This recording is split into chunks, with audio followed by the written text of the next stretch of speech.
नमस्कार व्यूअर्स, आप देख रहे हैं life skill forum channel on YouTube और मैं संखना पंचाल आपका मेरी चैनल पे स्वागत करती हूँ। आज का हमारा सेशन रहेगा नेचर रिलेटेड, जहाँ पे हमारे साथ है अमित पंचाल, जो कि हमारे साथ डिस्कस करेंगे प्रकृति in context of Ayurveda. Mainly वो फोकस करेंगे बेसिक्स ऑफ वात पित्त कफ। मैं अपनी चैनल पे नेचर, गर्भ संस्कार और art and craft related video share करती हूँ। अगर आप इंटरेस्टेड हो और मेरी इन्फॉर्मेशन आपको अच्छी लगती हो तो मेरी चैनल लाइफ स्किल फोरम को आप ज़रूर से सब्सक्राइब कीजिएगा और बेल बटन दबाना कभी मत भूलना। तो चलिए सेशन शुरू करें। नमस्कार मित्रों, आज हम बात करेंगे प्रकृति के बारे में। प्रकृति इन कंटेक्स्ट ऑफ आयुर्वेदा।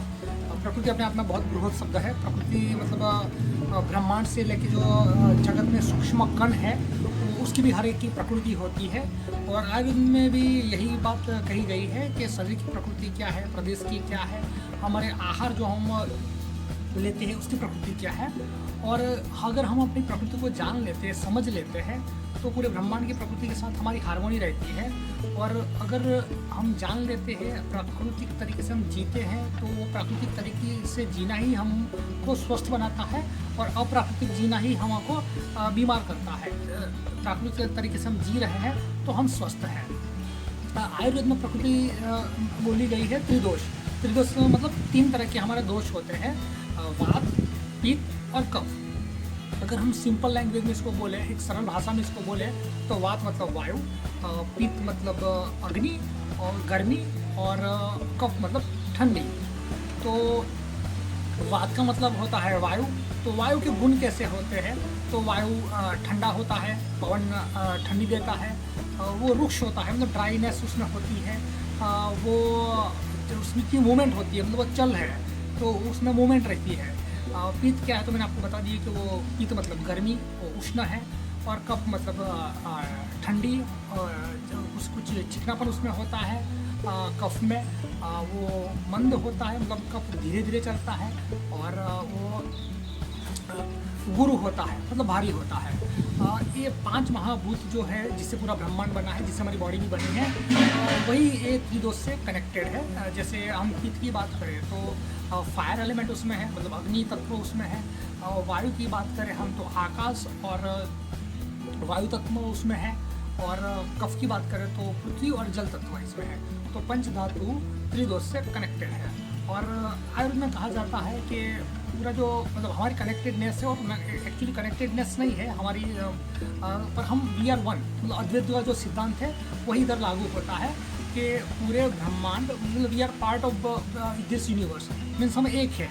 तो हमारी जो हार्मोनी रहेगी, हम प्राकृतिक तरीके से रहेंगे, हमारा जो तीनों से मैंने जो बात की, बात वो बैलेंस रहेंगे, सम रहेंगे, तो हम स्वस्थ हैं। अब अगर हमको पता चल गया कि हमारी प्रकृति कौन सी है और उसके हिसाब से हम कैसे जीना है, तो हम प्राकृतिक अवस्था में जी रहे हैं, हम प्रकृति के नियम के अनुसार जी रहे हैं, और हम स्वस्थ आसानी से रह सकते हैं। बिना डॉक्टर के, बिना दवाई के हम आसानी से स्वस्थ जीवन जी सकते हैं। मैंने 5 तत्वों को तो कनेक्ट किया। अभी इसमें 6 रस आता है, मतलब 6 रस जो हमारी थाली में होते हैं। भारत की मोस्टली जो थाली होती है उसमें 6 रस पाए गए हैं। तो 6 रस में कौन से तो खट्टा है, मीठा है, खारा है जिसको लवण बोलते हैं, खट्टा मतलब अम्ल बोलते हैं, मतलब सावर टेस्ट बोलते हैं, कड़वा रस होता है, तीखा होता है, मीठा होता है, फीका होता है। ये 6 रस है। तो कुछ रस वायु को बढ़ाते हैं, कुछ रस पित्त को बढ़ाते हैं, कुछ रस कफ को बढ़ाते हैं। तो हमको ये जानना है कि हमारी प्रकृति कैसी है। तो मैंने बोल दिया कि कफ है तो अब मतलब मोटापा रहेगा, आंखें गोल रहेगी, आपका जो स्वभाव है, मानसिक स्वभाव है, वो भी प्रकृति पर आधारित होता है। मतलब आप शांति से काम करना चाहते हैं, आपको हर चीज़ में उतावला नहीं होना पड़ता है, आप शांत स्वभाव के हैं।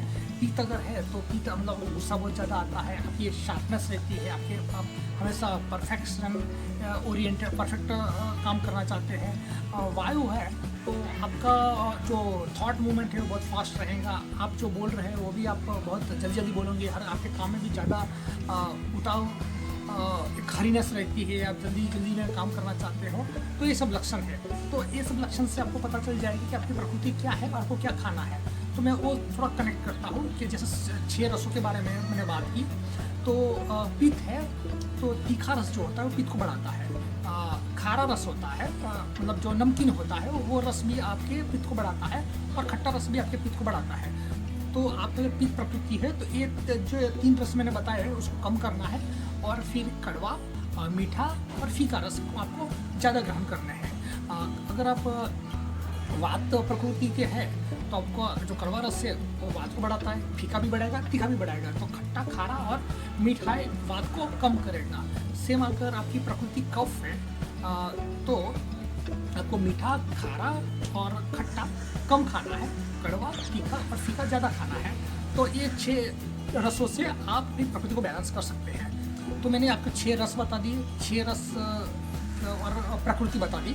तो 6 रस कौन से है, आपकी प्रकृति कौन सी है और आपको कैसे बैलेंस करना है वो आपको पता चल गया। मैं जो रस की बात कर रहा हूँ वो प्राकृतिक रस, मतलब आप जो नेचुरल फूड खा रहे हैं वो रस की बात कर रहा हूँ। मैं प्रोसेसिंग फूड की बात नहीं कर रहा हूँ। जैसे मैं मीठा बोल रहा हूँ तो जो नेचुरली मीठा है, जैसे गुड़ आ गया, शक्कर आ गया, शहद आ गया, मैं वो टेस्ट की बात कर रहा हूँ। मैं आइसक्रीम, चॉकलेट को बात नहीं कर रहा हूँ, वो अननेचुरल फूड है, प्रोसेसिंग फूड्स है जो आपको हार्म करेंगे। तो वो तो किसी भी कीमत पे आपको लेने नहीं है और ज़्यादा से ज़्यादा अवॉइड करने हैं आपको। तो आपको नेचुरल जो टेस्ट होते हैं, जैसे मैंने आपको पहले बताया कि भारत की थाली में 6 के 6 रस अवेलेबल होते हैं। गुड़ है तो मीठा है, रोटी है तो फीकी है, चावल है तो फीका है, और उसमें थोड़ी सी मिठास भी रहती है, गेहूँ में थोड़ी भी सी मिठास रहती है। आपकी सब्जी है तो उसमें आपने नमक भी डाला है, आप नीम का आप मेथी का उपयोग कर रहे हो तो थोड़ा कड़वा है, राई थोड़ी कड़वी है। तो इस तरह से हमारी जो थाली बनती है उसमें 6 रस का मिश्रण होता है जो बहुत ही लाभकारी है। और सीज़न के हिसाब से खाना है, कौन सी सीज़न है उसकी भी प्रकृति होती है। जैसे मैंने बता दिया कि आपको लिंक करना है पित्त, मतलब गर्मी, तो अपना जो गर्मी का सीजन होता है वो पित्त प्रकृति पित्त प्रधान है, पित्त प्रकोप करेगी, आपको पित्त को बढ़ाएगी। विंटर है जो सर्दी की सीजन है वो कफ को बढ़ाएगी। तो आपको उस समय में ऋतु के हिसाब से भी आपको बैलेंस करना है।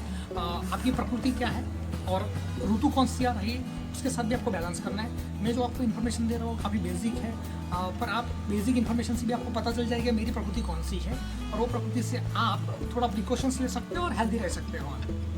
आगे हम और डिटेल में बात करेंगे इसके लिए, और फिर हमको जाएंगे कि क्या प्रकृति के हिसाब से खाना है। पर बेसिक जो इन्फॉर्मेशन थी वो मैंने आपको बता दी। धन्यवाद।